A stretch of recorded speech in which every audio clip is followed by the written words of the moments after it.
Mi sol la. Are you somewhere feeling lonely? Ding, ding. Thank you. Welcome. I like my cops like I like my eggs. Hard-boiled and covered in baby piss. This is Hard-Boiled Spoilers. I thought I was the only one.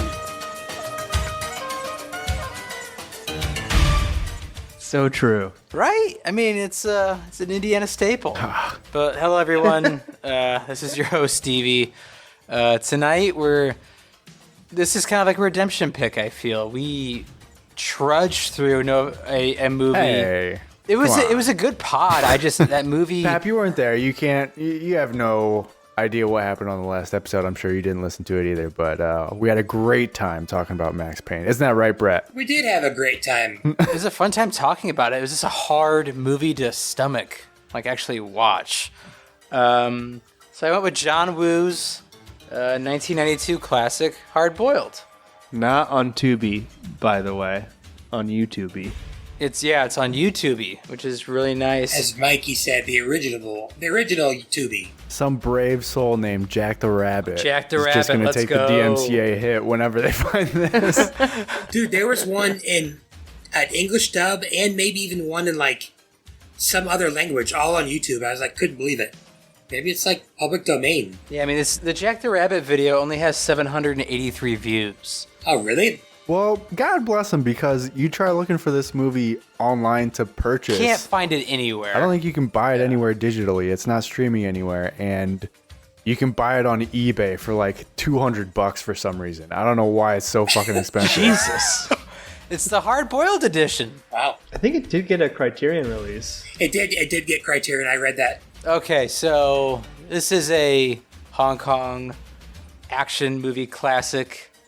So let's go with this. Let me see here for tonight's opening question. Let's go east to west. And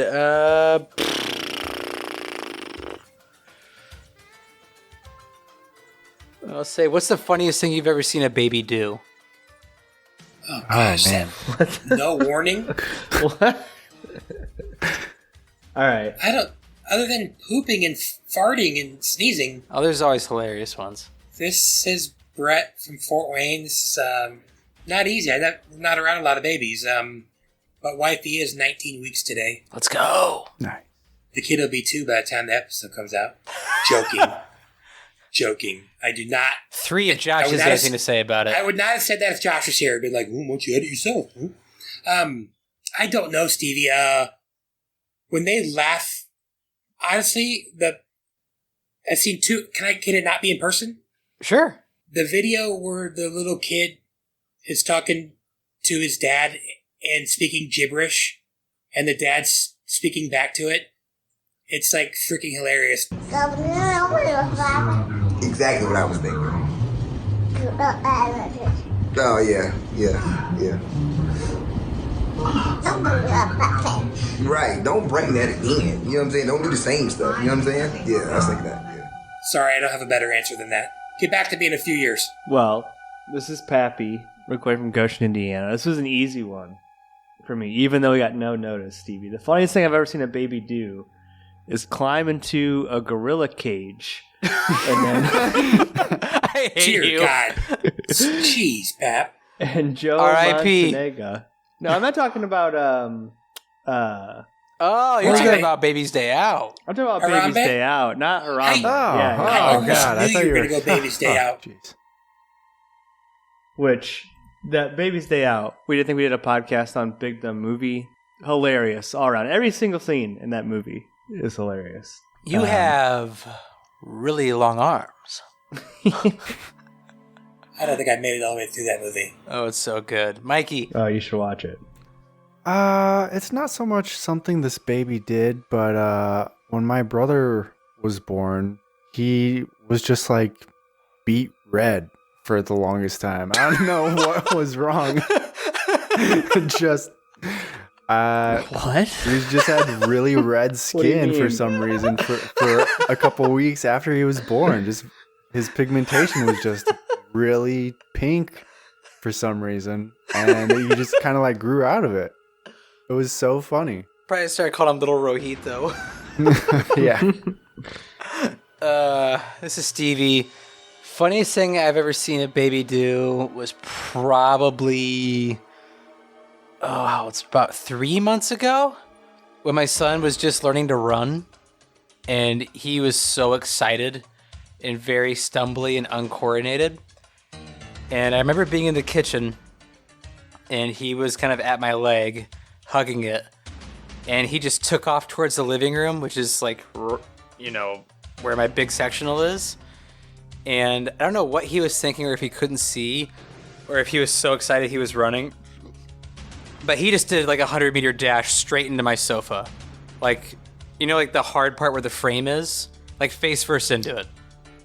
And pretty much nearly knocked himself out. I thought it was the funniest thing in the world. Because Did he think it was hilarious? Yeah, he was laughing, and also he was like laugh crying. It was kind of weird. It wasn't like he was screaming in pain. Like he always like dips his head in my shoulder when he's in pain. But he was like laughing and kind of like, but also laughing at the same time. I don't know. It was hard to describe. He lost some brain cells that day. Yeah. Just a couple. Joking, No, a couple. Sometimes when like a toddler hurts themselves, you gotta like not react. You know what I mean? Like, 'cause if you start freaking out, then they start freaking out. You just gotta like play it off. Like, no big deal. Oh, you're fine. Dude, it's hard though. Like my son scorpioned off the couch the other day, and my brain was just like, Jesus Christ, and somewhat freaking out. But like, it's really hard not to freak out. They're indestructible at that age. They are so bendy and Yeah, they're stretchy at that time. They're really rubbery. Like, It's hard to explain. Yeah. But let's kind of dive in. Let's just dive into this movie. Pap, you're a smarter man than me. Would you call this movie more action than actual story? Well, I would say there's a shit ton of action. It's funny because you mentioned like your opening question and your spoiler, and in the poster, it's Chai and Fat and the Baby. Yeah, Chai and Fat and the Baby, but it's not really about that at all. Like Three cops and a baby. That's what I thought it was gonna be. I hadn't seen this movie before. I thought it was like I thought the baby was a cop. Oh, he is the cop. That's a good one. They train him young. I would say that like the action, it's definitely like a capital A action movie, but it's not like there's no story. There's a little bit of the like infernal affairs, whatever it's called, Internal affairs, or yeah. story going on. You know what I Problem mean? is though, there are 13 different tangents the story goes on. Yeah. And they stop about halfway before you need to stop to get the full story. Or they skip ahead the first half. Like, they bring in so many different things that are never really flushed out and just add so much confusion to the story. I mean, we'll get more to it.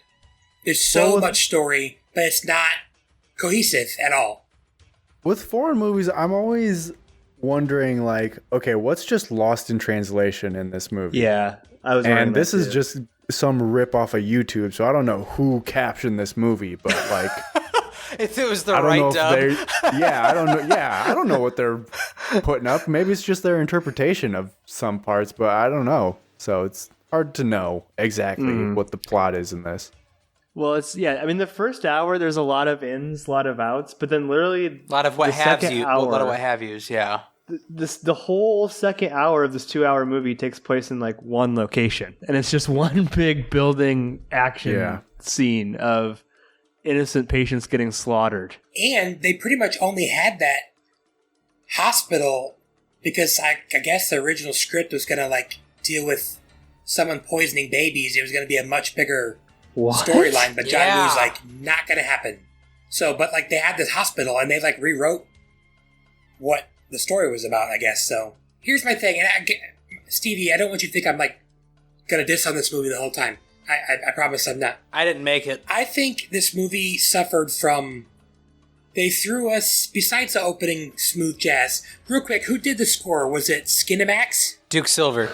Okay, Duke Silver. Yeah, that's better than Skinamax. Okay. Besides that, they throw us into a scene that features a rival gang, another rival gang, 2 police officers who just happen to be there, undercover cop, something, a witness. You're supposed to, like, you have absolutely no idea what's going on. You were thrown into this situation, and I felt like I was trying to catch up the entire time. I had absolutely no idea. Was it the bird cages? That definitely threw me for a loop. I don't know what that's about. Like, are they, in case there's like coal gas that they need to get out or what? But I felt like I was catching up the entire time, and I didn't even realize what really happened until I read on Wikipedia afterwards. That seems like the least hygienic cafe imaginable. Just bird cages. It's got to be so bad because they can projectile. Seems bizarre. Also, pretty bizarre plan to keep your Berettas in the bird cage and expect to stomp on it to get your guns out. Yeah, it's just really dumb. Chow Yun Fat just like crushed a bird to get to prove his Everybody point. else just has their gun just like out on the table, like ready to shoot anybody else. He's got to smuggle his in through a bird cage. 大家發財啊！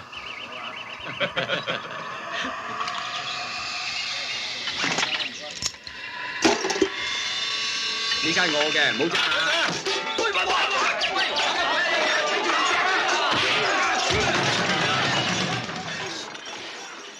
The other thing that really stands out from this movie, Stevie, are just like the amount of civilian casualties. Like in this a glorious scene, amount. There's this one partner, and at one point they're chasing down the bad guys, and the bad guy has a human shield, and his partner just shoots through the human shield to shoot the bad guy. Sorry, guy. You gotta go. It's insane.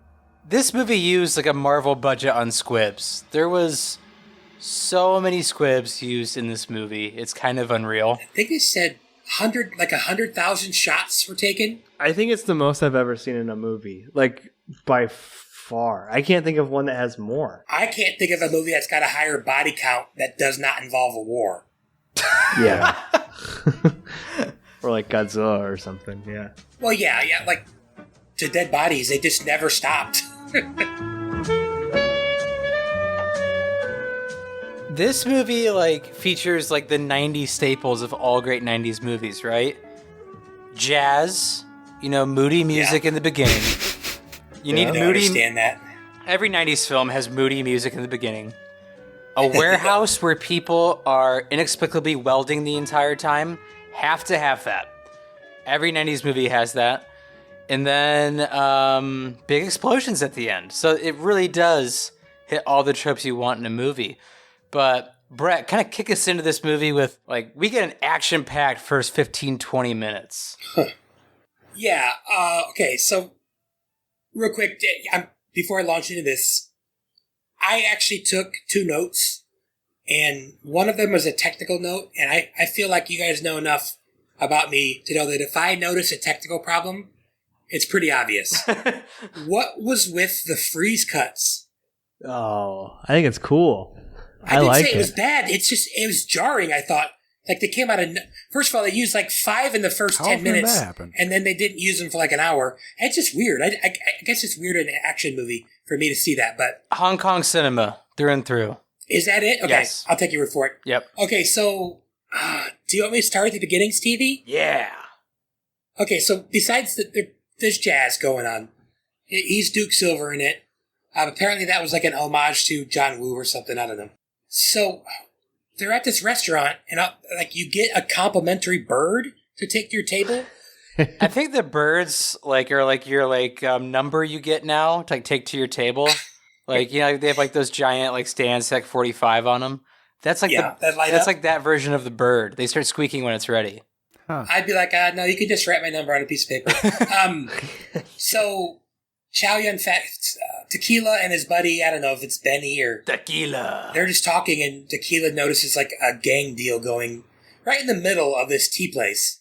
Not even really trying to be very discreet. And then all of a sudden, another gang busts in, and all hell breaks loose. Everyone's getting killed. Civilians, everybody. And like somebody mentioned earlier, Tequila's buddy gets shot and killed. Pretty much all the gangsters die, and they kill each other off, and then instead of arresting a guy at the end, he just shoots him in the head. Which is kind of a common theme in the first half of the movie. Then the second half of the movie, It's more like putting a gun to someone's head and then not pulling the trigger. Tequila's partner gets like fucked up. He gets shot so many times, and then they're outside of that room, and Tequila's like, "You hurt bad," and he's like just soaked in blood. Like I don't know how he gets up. Like he gets shot with his shotgun in the back, I think, at one point, and it's still like kicking. It's wild. Here's the thing. I'm going to say this now just in case I don't get to it later. And again, I'm not dissing necessarily, but I don't know if I've ever seen 3 people in a movie so comically bulletproof than Alan, Tequila, and Mad Dog. It's like, I guess I can't even say bulletproof, but like the bullet dodger. Like they dodge bullets. They are Boris the Bullet Dodger and Bullet Tooth Tony mixed together. They can take a bullet if they get shot, but most of the time they just dodge bullets. It's like comical because there's 100,000 gunshots going off in this movie. 50,000 of them are going at these 3 guys. And what they get, maybe they each get shot once. It's just comical. Again, I get it. It's an action trope. But with so many gunshots, it just was so extra noticeable. Hey, no mag reloads. Mm-hmm. Yeah, but just gonna say this. I don't usually care about that at all. Like I don't care, but this was like so blatant. Like Unlimited ammo. Automatic guns have 30 round magazines, and if you're holding that trigger, that thing goes off for like a second and a half before you need to reload. And some of them, Chow Yun-Fat does not reload, I don't think, one time. He has a 6-shooter that I think shoots 400 bullets in this movie. It's just crazy. He runs out of bullets at one point, though. He does. Just when he needs to. Yeah. Yeah. And then it's pretty comical that at the end Mad Dog dies because he needs to reload.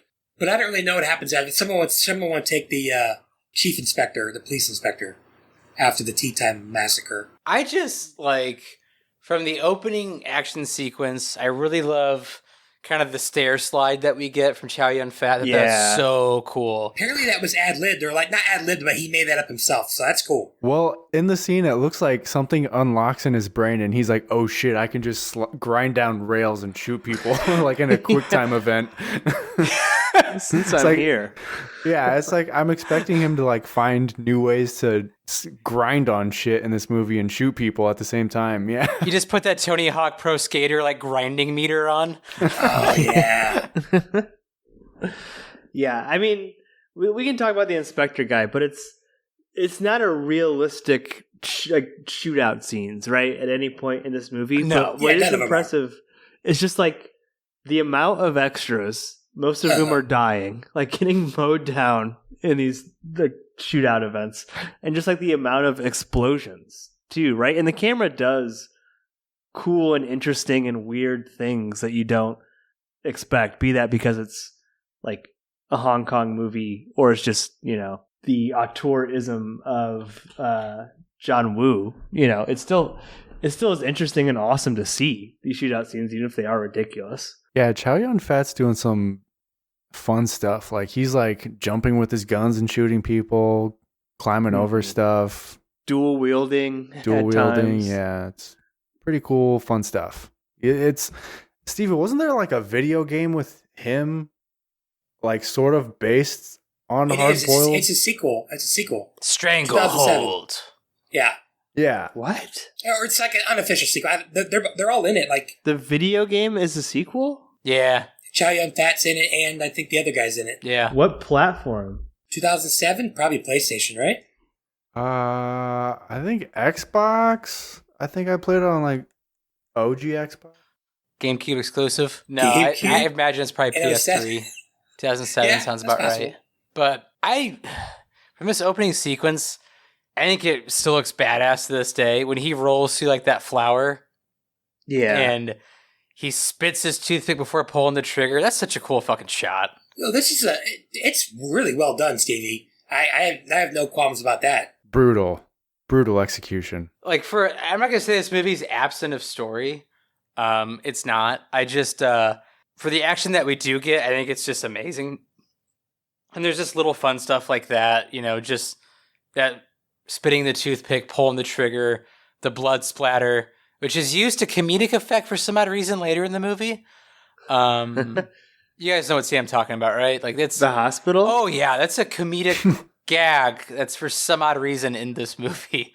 But I kind of brought this up earlier, Pappy. You're a smarter man than I. What is with the roses and the decoding in this movie? At like with his girlfriend? Plans within plans. There's a lot, and yeah, like you said, it's not devoid of story at all. If anything, my criticism would be that there's too much complication. There's too little and there's also too much. They had this story going on and then they stopped it, like in the middle of the movie. It's got to be Alan communicating, right? Yeah, so we don't know that at the time, but someone is sending Tequila's ex-girlfriend, who also works in the same police office. But is also his girlfriend, right? Yeah, it's also his girlfriend. Apparently they cut a ton of his character building scenes, and half of them were with a romance with her, which you can tell, in my opinion, that they cut that. They're like, they're having a fight or something at the time. Like, they're not in the best place, but someone is sending flowers. In the flowers are lyrics to a song. And it's interesting because, like, I don't know if you guys watch the dub or the sub, but they speak English in this part, which was interesting a couple times. Well, English is an official language of Hong Kong. Yeah, that makes sense. Yeah, this is 92. They're still British colony. Still like proud Hong Kongers. Are you somewhere feeling lonely or someone's loving you?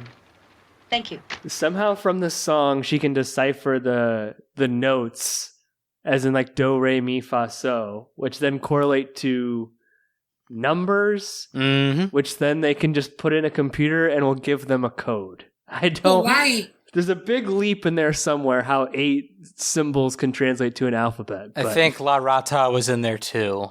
Like, why go through all that trouble and then write like 6 words instead of like, dude, this is Alan. You need to get your boy under control, instead of do not step on the tail. Sorry about that accent. That was supposed to be like Shredder. I mean, it's also an extremely conspicuous way to transmit a secret message, right? Giant flowers that are being sent into the office. Like, there's got to be a better way to do that. Yeah, I mean, you think someone just go, hey, that girl is in charge of all the undercovers. She's getting a lot of flowers lately.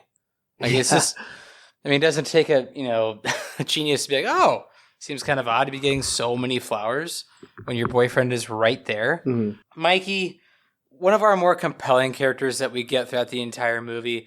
I could call this movie Two Brothers because it feels like two brothers. Tell us about Alan. Great name for a Hong Kong cop, by the way. Yeah. Great name. I was thinking that myself. Alan's really cool in this he first is so scene. Cool. we first see him and he's like flying down the highway in a red convertible. So you're like, okay, this guy's pretty cool. And then he walks into this library and it's in slow motion, classic John Woo. Like, think Mission Impossible slow motion, except this guy is just walking through a Mission Impossible 2 slow motion, except this guy is just walking through a library lobby, and the receptionist just like gets a glimpse of him and thinks he looks like the coolest fucking guy in all of Hong Kong. So we find out that he's like an assassin. He just picks a book out of one of the shelves that he stashes a gun in, and he meets up with a man and just blows his brains out and walks out, and nobody hears anything. And I guess nobody finds him until like 2 hours later, according to police reports. So Alan, pretty slick assassin from this first scene that we see him in. And it's really hard for the audience if you haven't seen this, but like when Tequila's solving the crime, it's like cutting back so and forth between like what Alan was doing and then Tequila's there, and like also Tequila's eating McDonald's during the scene. It's just so cool. There's just a lot to take in. They do a couple of that in this movie, and it's really cool. Like it's like trust your audience, but with this, it's so stylized. It's really cool. I even love at the end the talk over, like the talking over. I thought that was really well done. So yeah, that was really freaking cool. Mm-hmm. As someone who's like just in love with procedurals, him solving this case was hysterically awesome to me. I mean, just the idea that he's looking at it going, there was a book here. We must find this book. And like dragging his hand along the books. And Alan, who's so detail-oriented, didn't put the book far back enough to where it wasn't noticeable that it was already like taken out before. Like that is... I don't know. I didn't think it was humorous, but I just thought it was really cool the way it was shot, like you guys said. That's just good detective work. He's good one of the old- best. What does planting the gun even do in this assassination attempt? Yeah, like why? Why'd you couldn't put it just back? walked in with the gun. Yeah, Why'd you put it back? Why would you put it back? Covered in blood? The book is just covered in blood. walk in with the gun? Like what's stopping? One of the better touches of this movie, though, is when they want to tell you that a gun is being like silenced, and they do like the GoldenEye pew pew. 我想問你點解要出賣佢？朗哥啊，我真係冇出賣海叔㗎。即係有啦。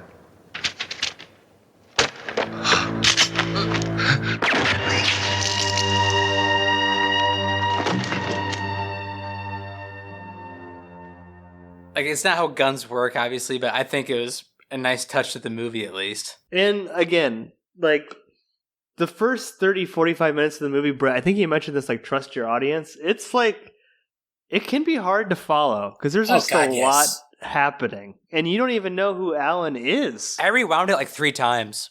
Yeah. Dude, here's a perfect example. And it's kind of one of the, it's like I mentioned earlier with multiple things, but like Foxy, in a 5-minute span, they confused the living crap out of me that Foxy shows up to the Triad, Mr. Hoy or whatever his name was. Uncle Hoy! They said, don't trust him. And then he goes and immediately he's working with Wong.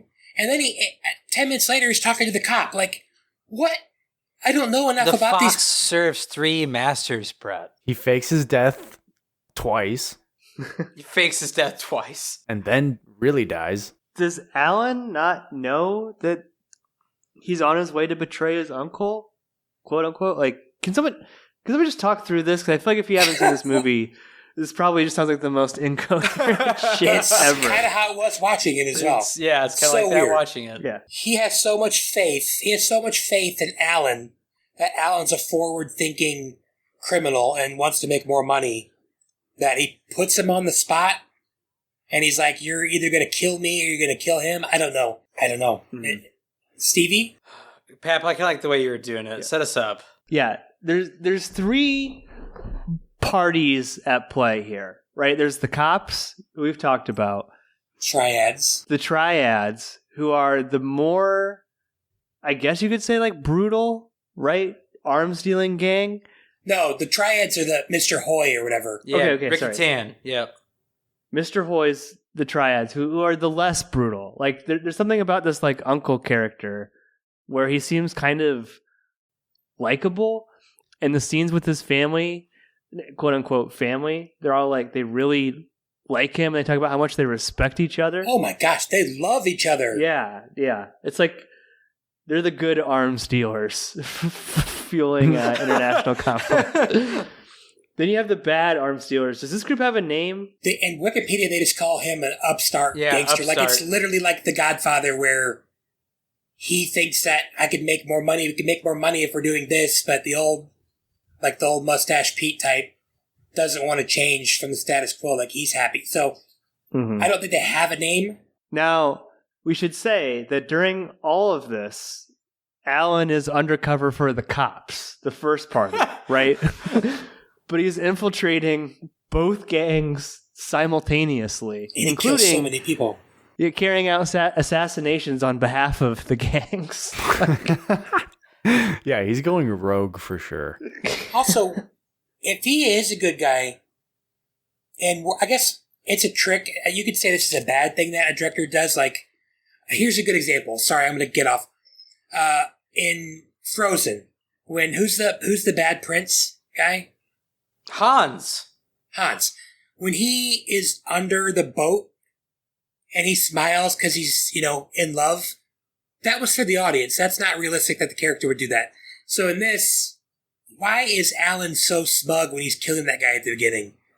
Is that just so we think he's an assassin? Like, Well, you would think if he has a heart and he knows he's just doing it as a job, he wouldn't take so much pleasure in it. You want to know what I think happened? He probably was an assassin character, and they changed it halfway through shooting to where he could be a cop. No. Like, dude, no. Because, like, if you're going to shoot that scene where, like, he's crying about killing, like, Uncle Hoy or whatever, like, that tells me, like, he's probably been around this man for a long, long time. Yeah, wow. And if he truly cared about him and he was undercover, he would have arrested him at a certain point and brought him in because he cared about him.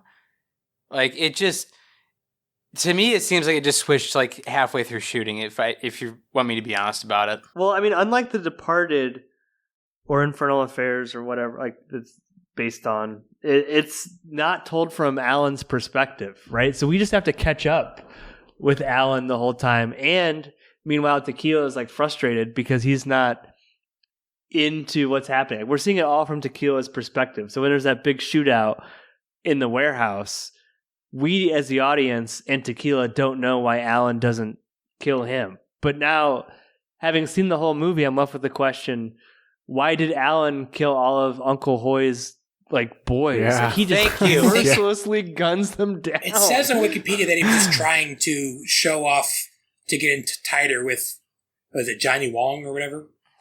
Johnny Wong. He had already betrayed his old boss. But man, that's pretty cold-blooded. Yeah, like I don't... Let them kill him or something. Crazy. Yeah. Gotta sell it. And again, I really can't stress this enough. All of this is within the first hour, maybe like first 45 minutes of this 2-hour movie. This is all just setting up for one ginormous like Scene. action scene. So, I don't mean to like be premature on this, but can I tell you what my favorite part of the entire movie is? Like, this is such a small part. It has nothing to do with, like, you know, the great no-cut action scenes we get at the end. Nothing like that. My favorite part is when Johnny Wong's gang leaves the warehouse. And it's just, I think it's Mad Dog is in there, Alan is in there, and Tequila is in the warehouse. Tequila is just, like, kind of in this crouching position like a boss, loading these shotgun shells. And it sounds so cool when it echoes. And like the look on Chow Yun's face is so cool when he's doing it too. And like from Alan's perspective, you can hear those shells being loaded. It's just a very cool scene to me. That was, now that you mentioned it, that might be like the coolest single thing in the movie because I love like loading the shotgun is really cool and how they fit in there. It's you just hear that goes. Are those like explosive shotgun shells, or is that just No, what's happening? It's just happening, Pap. He blew a guy up on a motorcycle, right? It's just happening. Yeah, he's hitting the gas tank, Pap. I believe that's what they're trying to say. The motorcycle stuff was pretty cool. Yeah. Not gonna lie. Doing some interesting stuff. I mean, this whole movie is like a video game. Like they're like laying the motorcycle down and shooting the Uzis, like just nailing 20 guys, like sliding across the floor. It's like insane what they're doing. Just even the shot of the motorcycles driving in with the sparks flying everywhere. It looks sick. It's so Welding, cool. Pap, welding. Yeah. I wouldn't say this is a crazy trope because it doesn't happen in everything, but another somewhat trope is the woefully unprepared army of one rival gang member. They have 85 men in there with guns, and they just get freaking smoked. They got pistols, and they're coming in with Uzis and, you know, M16s and crap like that. It's like, I know you don't expect somebody to attack you, but you're in that business. You need to have You're in that business. better setups. You need to have a better system, because you just cannot be getting blown away like that. People are welding. They need to finish their 85 job. of you got jumped and ambushed. Yeah, because they're not an army. They're a bunch of welders that they gave guns. And then Tequila comes in with one gun and kills 90 people. Dude, his swinging in on a entrance is rope. amazing. Yeah, from the ceiling on a rope. That's so cool. The thing is, like, so often this movie just chooses, okay, what's the coolest possible What's the thing that could coolest happen? shit we could do? Definitely. Yeah. And it works. And it is cool. It is cool every time. Like pulling that rope, electrical rope at the end. when he's trying to jump out the window. Oh, yeah. You gotta suspend belief on that one a little bit. But they went for it, and I respect the crap out of that. Pap, now that you mention it, and you guys mentioned too, like this movie more than asks, like, you know, this movie like, really trusts its audience. I mean, even just that, like throwing the lighter, you know, in Foxy's like chest, like, Magic and then shooting him there, like you. Magic. Yeah, it does ask a lot of its audience, and there's so much that happens over time, like quickly. And I don't know if you guys are like me, but I rewound this movie several times, like today. Foxy is kind of a confusing character. Like, he's not in the movie very much, but he's also like super important. He's so important. But they also just kind of forget about him, and that's why he gets killed for a little bit. Like he's Mac from It's Always Sunny. I'm playing all sides. That way I always come out on top. Pap, who do you think was a better villain? Mad Dog, Hard Boiled, or Mad Dog, The Raid? First of all, that Raid was going to come up later. I'll let you answer the question, but probably The Raid, Mad Dog, but I like this Mad Dog a lot. He's pretty fucking cool. He gets an eye patch at one pretty point. Fucking cool. He is really cool. And I mean, not to jump ahead too far. Like, first of all, he stands out. Let me get back up first. First of all, he stands out in every fight scene, right? Like, he's a presence. Like, wherever he is on the battlefield, like, he's just mowing down the most people, untouchable at any given time. But then he has principles too. Like, he's like an interesting dude. Doesn't want to kill the patients. I thought that he was really like, he didn't like a huge intro, but like the intro that we really get of him like standing up against the bar, like wearing his sunglasses, like at night. I thought that was a pretty cool like realization of like who this character is. I just thought he's a really neat character.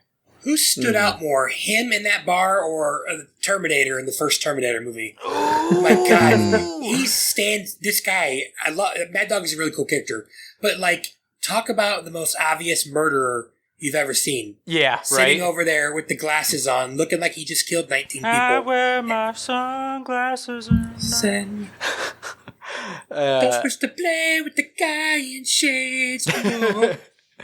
But he reminded me, I know he's not, but he reminded me of Bolo Young, who played Chun Li in Bloodsport. He just kind of gave me that look and kind of that attitude. I thought he was a really like welcome addition character when they were doing rewrites. I think the two big additions were Foxy and Mad Dog. And yeah, they said that was it. Definitely, I agree. They said they pretty much wrote Mad Dog out of the blue because Johnny Wong was not menacing enough. He's not. Not Weasley He's enough really either. Not. Yeah. He's not. Yeah, you know what? You're right, guys. Okay, I know I haven't shut up. I promise I won't talk for the next 5 minutes. No, you're good. I could not watch. I don't know if I said it to Brittany. She didn't really get it. You guys might not get it either, but I could not look at Johnny Wong and not think that he was like an Asian version of the kid from Jurassic Park who's like, that's not very scary. Look at him again. But I was thinking he was an Asian Jim Carrey for some reason, I thought in The Mask or something. He reminded me of Asian Joe Mantegna. That's who he reminded me of. See that? I thought he was a pretty good villain, actually. He just, like, him having the... Maybe he just didn't have enough screen time. Like, I feel like he wasn't Weasley enough. If you're going to play, like, that kind of a villain, you have to be, like, supremely Weasley. Yeah, you're right. You nailed it. Like, he's not menacing enough and he's not Weasley enough. I can't tell if that's refreshing or if that... if it's a weakness. I was also a little confused about his story or motivation. Like, he's got the armory in the hospital. He's like John Q. He's like an Asian John Q. Don't really understand why it's in the hospital. That doesn't make too much Well, it's just his safe sense. spot. He's got security. He's paid the security off. And it's a safe place to store it. But why and hospitals? Nobody will bother them. You just murdered 85 people in a factory. Just take over that factory. Well, think about it. You could bring the stuff in and out, dressing people up as like a Dead doctor, bodies. and you're bringing, like, put the guns on a gurney. I don't know. But that's just his plan. I don't know No if one it's a ever good one or not. suspect it. That's the whole point. Yeah, because it's so bizarre.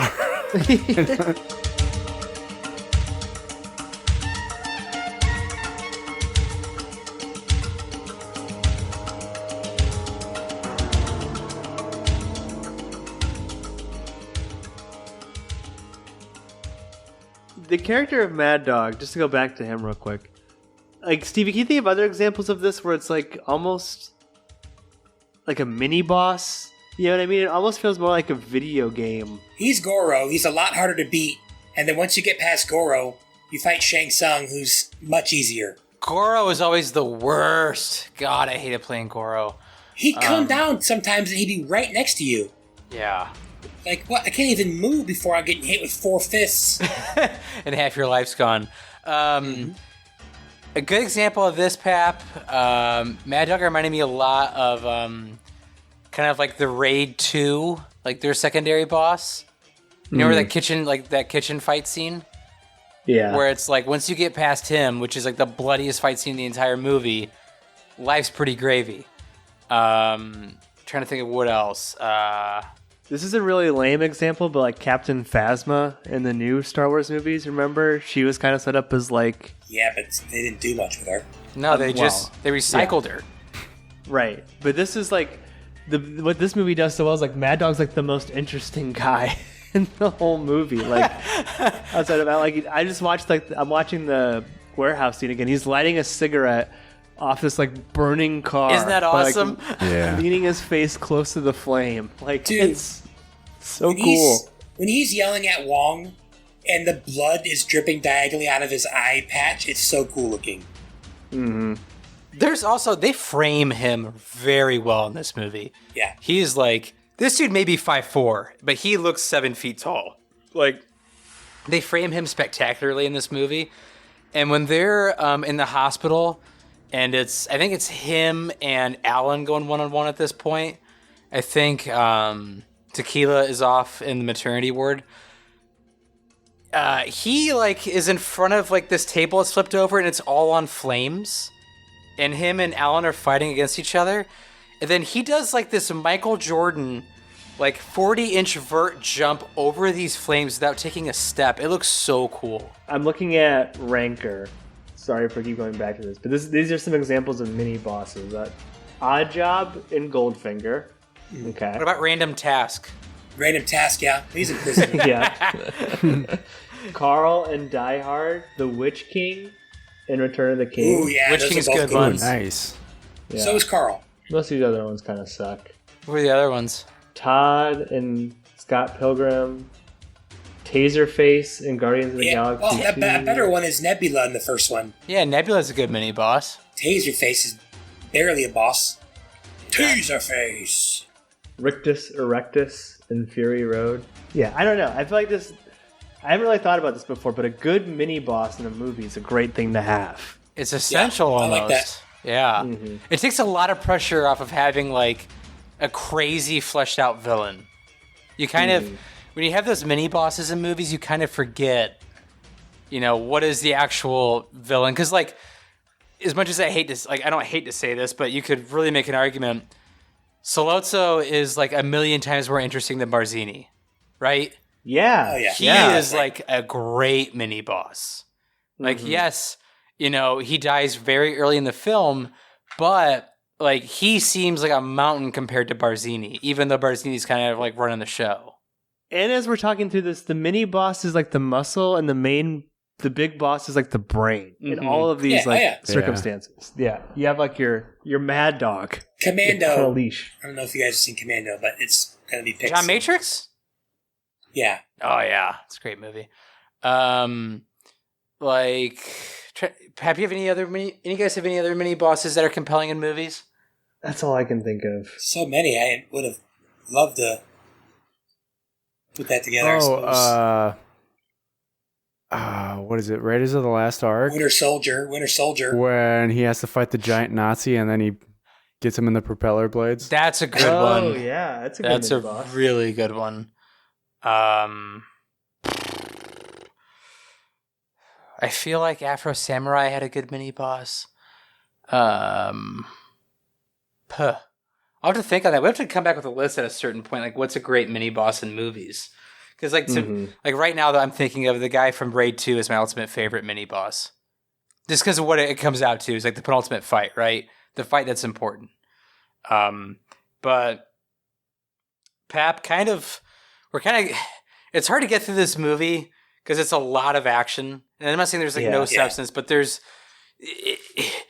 movie isn't like, arrive late, leave early, and it's not arrive early and leave late.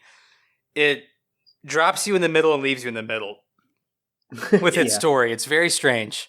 But kind of, I'm going to usher us in now to the hospital, which is where we're kind of getting the glorious part of the movie. The one thing we should know before we get to the hospital is that Alan and Tequila have kind of linked up. Two brothers. Yeah. They're not necessarily in contact with each other, but Tequila now realizes that Alan is an undercover cop. And they still kind of want to kill each other. Yeah, basically.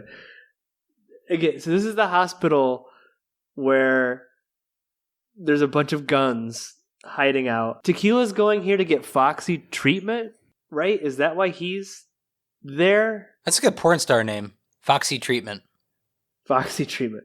Do we know why is everyone there? Because Alan's there because he knows that's where the guns are, and when he tells the chief and Tequila's girlfriend, right? Okay, am I missing something? So, was there a nefarious plot outside of the guns being stored there that I missed throughout the movie where they were going to take everybody hostage?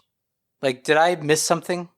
It seemed like something was happening there at the end that it wasn't fleshed out. Some command is given and just start going at the patients. I feel like I missed something. Yeah. Why do they have to evacuate everyone? Couldn't this, if they know that's where the guns are, just arrest them outside of the hospital? Don't do this there and then. It doesn't make any sense. No, but I think what kind of stands out from this sequence though is this movie's hard to describe story-wise, but I think probably the most famous thing we get out of this movie and in this sequence is the long shot, right? I feel like it took forever to set up.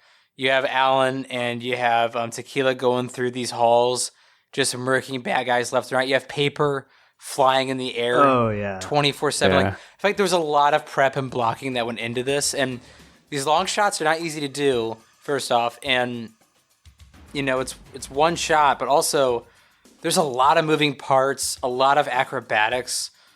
It just has to look good, and I feel like they really pulled it off. My favorite one was when it was Mad Dog versus, I think, Alan. There's this glass in between them, and they're running towards the camera. From our perspective, we can see both sides, but they keep shooting the glass. You know what I mean? And it keeps shattering and shit. Dude, it's so cool. I was going to say, it's one thing to have these long tracking shots, and then it's another thing to have these tracking shots and then have all this crazy action happening. And these have in this movie in particular, there's squibs popping off, explosions going off, they're doing choreography, shooting guns, sliding all over the place. They're doing a lot of stuff in these long takes. I'm not an original when I say this. I'm sure a million other people have said this for the past decade, but I really feel like Hard Boiled, walked so John Wick could run. Honestly, I don't feel like we get a lot of the Matrix scenes without Hard Boiled. I really don't. I was thinking Matrix a lot during this movie. Yes. Big time. I feel like this movie's incredibly revolutionary and influential as far as its look and aesthetic and what it's trying to do for action scenes. And this last half hour, absent of story or not, really is just a masterclass in action filmmaking, in my opinion. We've got everyone we care about in the same place, right? The hospital. You have Tequila, his girlfriend, Teresa, Alan. Yeah. And they're all kind of doing their own thing. The girlfriend with the babies and stuff, which is that was what was so weird to me too, is it's the fucking poster of the movie.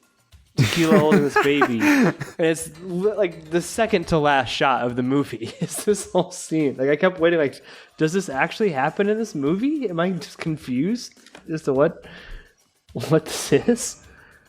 Dude, not gonna lie, I let out the biggest awe in the world when Chow Yun-fat's trying to get that baby to smile, and that baby gives out the biggest smile mankind has ever seen. Oh my god. That is the cutest baby I've ever seen. There's also a part, I don't know if I followed this super well, but I think it's interesting, Steve. You talk a lot about like characters failing. Do you remember the part where they're trying to open the door to the armory? Like, that dude just commits suicide for no reason. Dude, there's a lot like happening in that part. Like, and then that is a good place to kind of find like, I guess you can call like, the darkness of the soul is what it's called in a lot of movies where characters kind of don't see like a point in their existence. And you have Alan, post murdering a cop and Tequila trying to hype him up saying, no, you're just on drugs. Dude, that is wild because we see it happen and then Tequila's like, no, that didn't just happen. It's that like, didn't happen. Dude, it did happen. But then we get downstairs and he's like, you just gotta get over your fucking bullshit, man. It's like, yeah, you killed the guy. Get over it. Big deal. He's like, I killed a cop. Look at me. They've been going room to room and just blasting indiscriminately. He just happened to glance and see this guy's badge, but they've been going in every room just shooting the place up. Mm-hmm. He doesn't know how many cops he's killed since he's walked in this hospital. But that whole scene with the door, it's like Alan fails because he's trying to like, what is he? He's just trying to like pry open the door or like push some buttons or whatever. Then Tequila fails because he sets up an elaborate, like 2-3 minute sequence of like emptying the gunpowder from their bullets, putting it in this tube, lining up a bullet perfectly, shooting it, and it still doesn't open the door. It's just, I was shocked. I could not believe that didn't open the door. I know it's like a little thing, but it's like, it's good storytelling. It really is. For as much setup that went into that, and Alan had just failed. It's like, oh shit, that didn't work either. It's really hard to like explain. And then Alan, like you said, just basically kills himself holding onto a live electrical wire to do it. He just goes, Tequila, let me cook. Literally. Mm-hmm. And gets thrown 20 feet across the room. Which both of these things the movie falls back on within the last 15 minutes, right? Like Tequila uses the electrical wire to swing down, and so now there's stakes with that. And then when he shoots what's his name, Johnny Wong in the eye, like it literally flashes back to him shooting the bullet in that scene. I don't know, it's good. It's weird, but it's good. Curve the bullet. The Johnny Wong death scene was pretty good, huh? I thought it looked pretty awesome. You didn't like it? It looked really There's fake. a brief glimpse of a puppet, but yeah. I mean, yeah. For 91, 92, not bad. Who doesn't have a Muppet in their movies in the 90s, right? Muppet. a murdered puppet. Mikey, once we kind of get the Johnny Wong death scene, how does this movie come to a close? After Johnny Wong dies in the most elaborate hostage situation. Curve the bullet. Scenario. Yeah, it goes back to like the police commissioner and the girl. I didn't understand the thing with the burning of the records. What was that? Like the file on the undercover? It's so Alan could have a free life. Yeah, so he can get away from the triads. Yeah. Yeah, so it's just like a burning of Alan's records. Chow Yun-fat looks like he's gonna cry as this thing burns, and then it kind of just like goes off to Alan, who is free on his boat, which really nice boat. Yeah, that's a pretty big boat. That's an expensive boat. Yeah, it's really expensive. I mean, he was spending that money quick. He got from Uncle Hoy, like that's not a cheap boat. The ending is abrupt. Like it really happens pretty quickly. Like the last 4 minutes are just Johnny dying, shot of the boat, and like cue the music, which is playing in the background, but the music at the end freaking rules too. It's just a lot. Yeah, it really is the best jazz music video could ever ask for. It sounds like a SNES game soundtrack. Is what it sounds like. Like the menu. Yeah.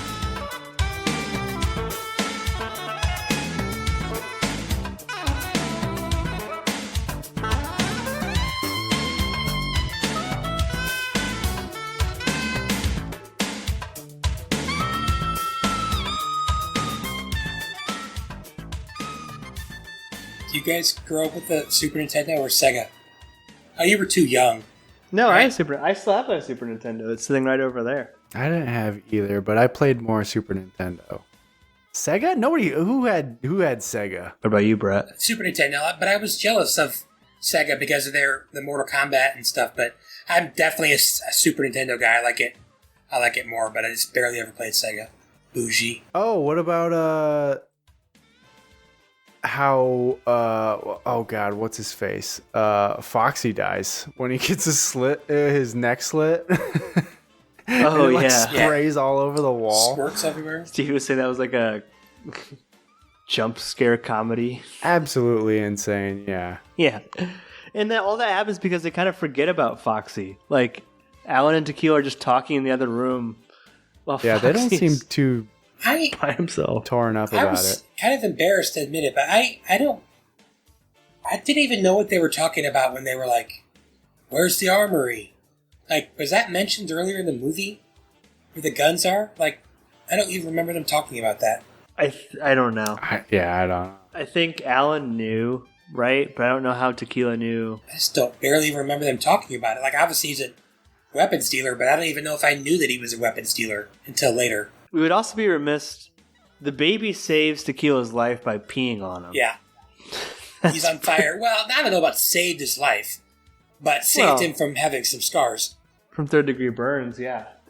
Well, actually, yeah, and if he wasn't moving until that was gone, then he would have gotten blown up. So, yeah, I guess it did save his life. Which, this is the climax of an hour action scene that the movie has been building to. And literally at the very, like, almost the tail end of it, there's this bit of comedy of a baby peeing on Tequila to put out a fire. Like, it's an interesting choice. I don't know. It's weird. It's so weird. All of these babies would be terribly deaf at the end of this thing. I literally said to Brittany, I said, putting that little cotton ball in that ear is not... If you've ever been around a gun being fired, that's not going to do anything for it. And especially with those shotguns and, AR-15s and crap, they're going to be in trouble. What was also terrifying, this conveyor belt line of transporting these babies out of the hospital, just like dangling from. I can't believe how many times they let somebody pop out of a window and shoot. Like, how was just shoot at these on babies? The windows? Yeah, it was pretty sick, actually. I actually literally yelled at the TV, and when the guy tried to shoot one of the babies and he got shot, I was like, "Yeah, is that literally the last thing you want to do before you go to hell is shoot a baby? Like, are they all that bad at people?" I mean, if you're going to hell anyway, you might as well go big or go home, right? That wouldn't be my motto, but yeah, I guess it would suck either way. That's what the Clips boys are thinking next week. Go big or go home. Oh, they don't plan on going home. They're going to ground. They're going to be in the woods. They're hopping on the comet and flying out. Oh God, if that's what they believe. Yeah, I thought it was kind of funny that Alan and Tequila are just talking and Mad Dog just sneaks in and kills Foxy. I also didn't even know that was John Woo in this movie, the bartender. I had forgotten what he looked like. Yeah, I did too. Brett, I was going to ask you, Mad Dog at one point has like an old-timey looking gun. Do you have any idea? Yeah. What is that? Yeah, I don't know what it's called, but it's apparently, it's just a one-shot pistol that shoots, 223 or probably 5.56 NATO. It's what AR-15s shoot. Apparently, have you guys seen Hard Target? Yes. It's his next movie. That's apparently, is that Steven Seagal? Van Damme. Oh, Van Damme. And that's the gun he uses in that.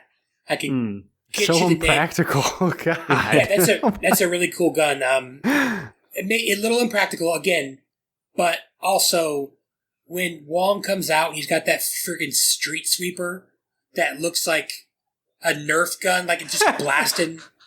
It looks like a Tommy gun, but it's a shotgun. You know what I'm talking about? It looks like a big, I don't know, pretty cool. A lot of guns in this movie. John Woo does like to talk about his guns because he makes a point to mention that the cops only have like 38 specials compared to like all the shit. I was going to bring that up. I got a little knowledge on that. I'll save it for the end. But yeah, for sure. That's actually a pretty timely thing for the time period. So yeah, I guess like Japan isn't huge on guns or whatever, but like Easy now. Hong Kong. Or, yeah, sorry, Hong Kong. That's all you're giving your police force to roll with is like a 6-shooter. Yeah, I'll touch on that in my final thoughts, I suppose. Of course, we're just about done, right? Let's say, you guys have any final thoughts for yes or no's? So yeah, I thought that was a nice little touch. I don't know how far Hong Kong or China was to this, but it was a really famous shootout in 1986. And it was in Miami. It was the FBI. And policing, kind of as we know it, started to change that day because it was just two random dudes, and one of them had like an AR-15, and one of them the other guy had like a shotgun. And these cops were carrying, some were carrying 38s, which some point out, don't get me wrong, it's a powerful bullet, but it's 6 shots. It's impractical in that situation. And they were carrying revolvers. Again, very powerful round. Not revolvers, a Magnum, but 6 shots. And they were getting outgunned, and a couple cops got killed. And one guy who actually killed the people, he had been shot like 12 times, and he was still shooting. So they were like, wait. So not only do we not have enough shots, they still don't have enough stopping power. So what they did was they pretty much commissioned Smith & Wesson to make them a new, better round that has stopping power, but also can be in like a magazine that holds 10, 13, 15, 17, even 20-something rounds. So they tried to do the 10 millimeter, but they decided to make a smaller one. And that's when the 40 caliber, that's when that was invented. It was officially used. 40 caliber is a 10 millimeter, just shorter. So it has good stopping power and it had multiple shots. Plus, it's a lot easier to reload. So that is a kind of a timely thing. And they didn't really release them until like 90 or 91. And then the FBI didn't officially make it their gun until I think 97. So yes, even at 91, 92 in Hong Kong, it would have been like a thing. Cops, they carry around 5-6 shot revolvers. These other guys got freaking Uzis.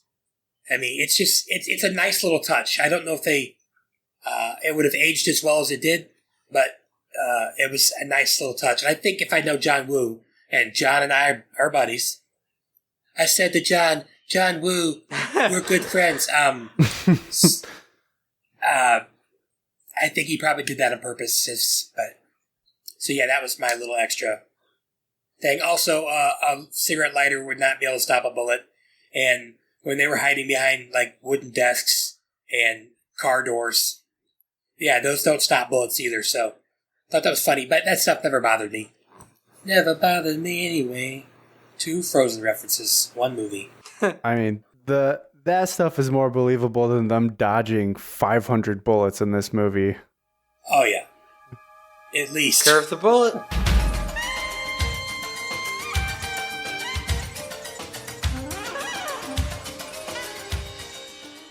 All right, let's do yes or no's. Brett, let's start with you. Okay. So I am going to give this a yes. It's probably hovering between a softish yes and a normal yes. I almost like too much. Towards the end, I felt like it was just too much. I'm really glad I watched it. It was a good movie experience. I probably wouldn't watch it again. But at some point, I feel like it got too much. And like I said, the storyline was really convoluted.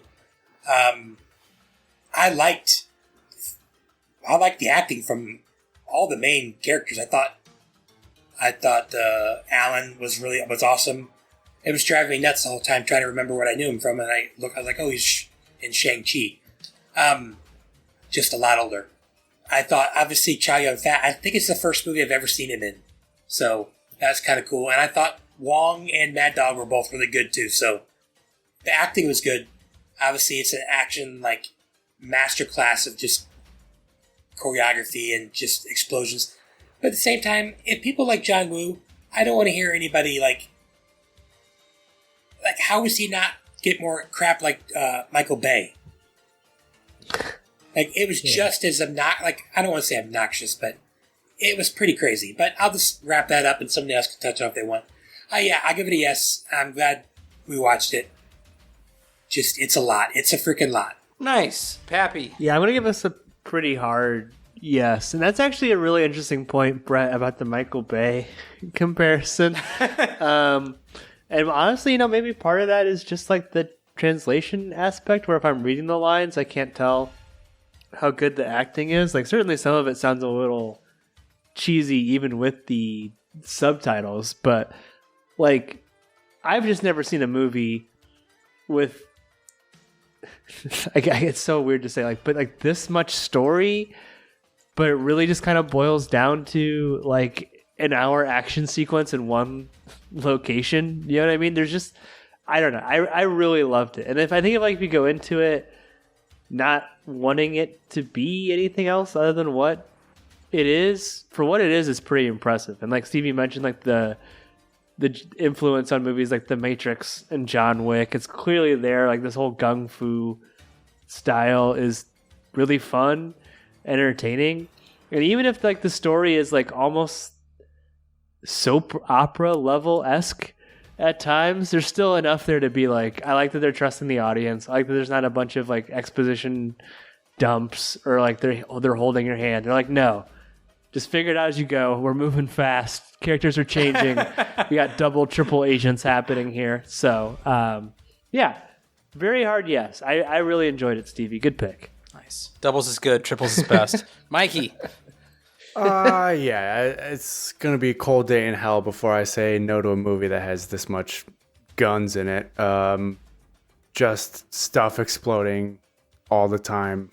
I do agree with Brett though that like towards the end it gets a little bit much. I don't know if I need any of the baby stuff towards the end. I don't know if that really works for me.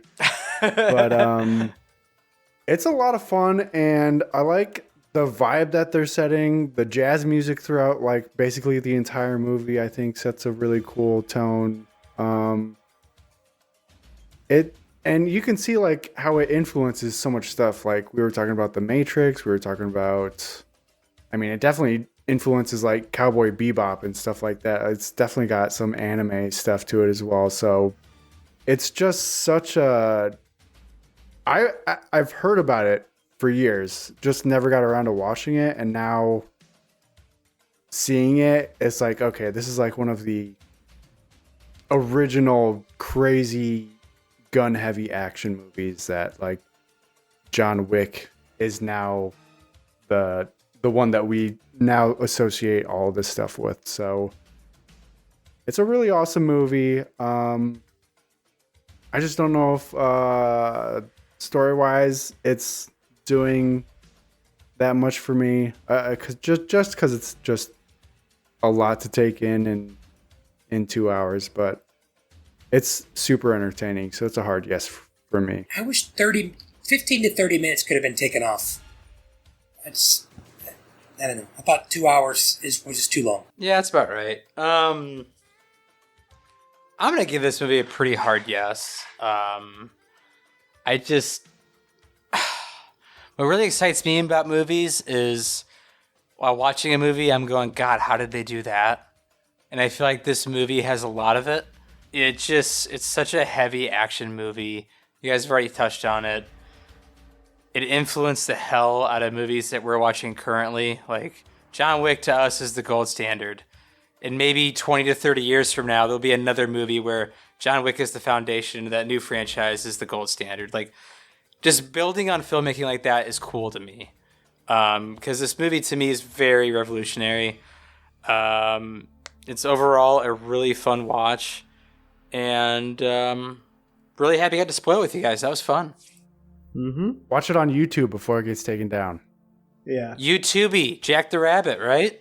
Jack the Rabbit, yeah, he's Jack sailing the high seas over there. 184 views. Does he have any other like videos on his channel? Like, is he a prolific IP stealer? Or does he? IP I stealer. mean, I guess YouTube has like a lot of free movies now because like there was like a bunch of Jackie Chan movies in the side menu of Hard Boiled. So I don't know. Meals on Wheels? Maybe you can just do that now. Just upload any movie you want. Let's upload Oppenheimer on the spoilers page and see what happens. The way it was meant to be seen. God. He's also uploaded Porky's 2, Best of Viva La Bam Season 3. Hey, don't be blowing up his spot, man. And Wee Man Oompa Loompa Skateboarding. So yeah, subscribe to Jack the Rabbit. Yeah, he's like his own Criterion channel. Yeah. Man likes what he likes. All right, you guys ready for some trivia? Yeah. Oh yeah. Pap, what's the order? We're going to do it closest to. What's the order? I don't know. Pap, come on. All right. Take us out, Johnny. Mikey was probably the most recent with Max Payne. Let's go. Then I think me, and then Brett. It's been a long time for Brett, right? Green Room was your last one? Yes, yeah, it sounds right. Spooky The spoilers. Green Book. Yeah, Green Book. Green Room. Great piano scenes in Green Book. All right, so this will be a fun one. Closest to. My question to you fellas is, how many fortune cookies does the restaurant Panda Express hand out a year? Oh my gosh. This is something I just have absolutely no context of a number for. The whole company? So I'm first, right? Yep. I'll say 10 million. 10 millions. Pappy. Panda Express seems like a big chain. I'll say 25 million. Brett. I might be way off. I'm going to say 25 million and one. Retail price. 6. Per year. 6. 510 million. Oh my god. Yeah. Jesus Christ. Am I the farthest away a winner's ever been? I think we say that every time. I'm 475 million off, so. Not too far. Not Okay. too far. All right, Brett. Do you want to take some time, or you know? I've been talking to Pap about something, but should I go for that, Pap? Or should I Let say me double check our messages. Go for it. Yeah, saw it? do it. Okay, do but I it. feel bad. I feel bad though because Stevie mentioned this person and said that if we did another movie, he'd sit out. I really want to see this movie, so I can do it. So I talked about a movie, I don't know, 4 to 6 months ago, and I didn't know what to think about it. It had really kind of stuck in my head, but then I kind of forgot about it, and Pappy had asked, I heard it was amazing, and I was like, and then I just thought about it and thought about it and thought about it for like a couple months. I would like to do, and this is going to be brutal, I would like to do Climax by, Gaspar Noé? No? Gaspar, I don't no. know. I know Stevie had seen one of his movies and he's like, yep, I'm good on that. Which one have you seen, Stevie? Gaspar Noé. Enter the Void? Casper, no. Which one have I seen? Irreversible, right? Yes, I did not know. I'll never watch that movie again. Fuck that movie. But watch Climax, though. It's supposed to be good. Remember I told you, though, like, literally the last 20 minutes, it's got screaming constantly. It's tough. It's going to be, but, like, I'm so fascinated by some of the stuff in this movie. Is it a musical? Oh, God, no. Oh, you know what? The thing is, there's like one real actor in this movie, and the rest of them are all dancers. So it's a musical, but it's no singing. They're literally dancing a lot. And it's a lot of bad stuff that takes place, but it's like I'm really interested in the filmmaking aspects of it. Under 100 minutes. I like yeah, it. it's short, hour 37. And yeah. The title is Climax, you say? It's not in English. So that's what we're going to do, guys. If we all discuss and say we don't want to do it because it's too crazy, then I'll pick something else. But that's what I'm going to go with right now. 2017? 18. 2018. So that's what I'm going to go with. Casper, no movie Climax. That'd be fun. That's a good pick. I'm excited. He's literally gone on record saying he doesn't care if anybody watches any of his or likes any of his films. So that tells you a little bit about him. Only insecure people say that. Yeah, I think he's got more problems than just being insecure. But that's all I got. Very cool. Well, thank you guys for potting Hardboiled tonight. That was a lot of fun. Thank you to our listeners. Join us next time when we do Brett's host of Climax, which will be a lot of fun. And that was Spoilers. Special thank you to our patrons, Matt Troll, Brother Brian, 我咪做得太過分。 Druid King, 你嘅責任就係執行任務，唔係問點解嘅。 Nick, Are you somewhere feeling lonely or someone's loving you? Thank you. The Meg, 揾唔揾到彈頭啊？仲未揾到啊！死者好熟口面，好似喺通緝名單嗰度見過。 Nurse Stacy, 咪傻啦。 Are you somewhere feeling lonely? Ding ding. Thank you. You're welcome. The Wolf,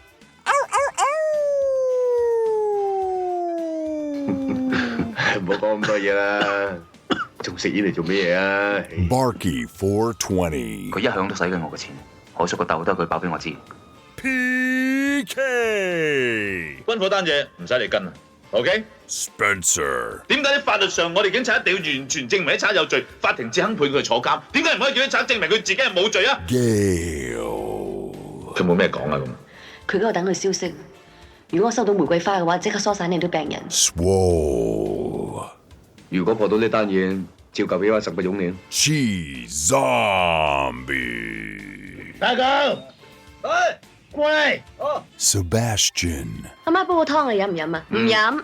Dr. Lar, 次次手槍落到你手，你一粒子彈都冇晒，粒粒中晒。 Stone Cold Austin, 你叫我拖隻牛嚟揸杯奶俾你飲，我都要揸嘅。 Nephew Quinn, 唔使麻煩你，我自己會搞掂。等你嘅傷好翻先啦。 Best Friend Drew,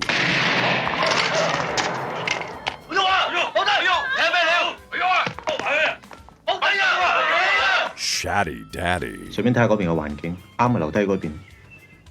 香港啲嘢放手吧。Jimmy the Cricket, 其實我都唔想諗都唔過得世。 Optimus E. I'm sorry. I'm sorry. I'm sorry. No, I'm sorry.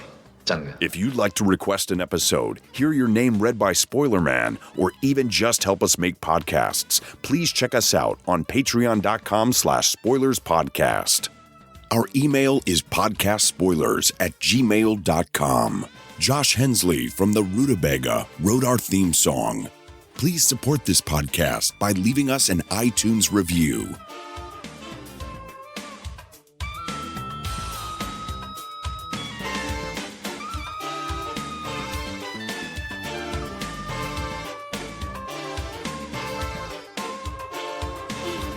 That was Spoilers.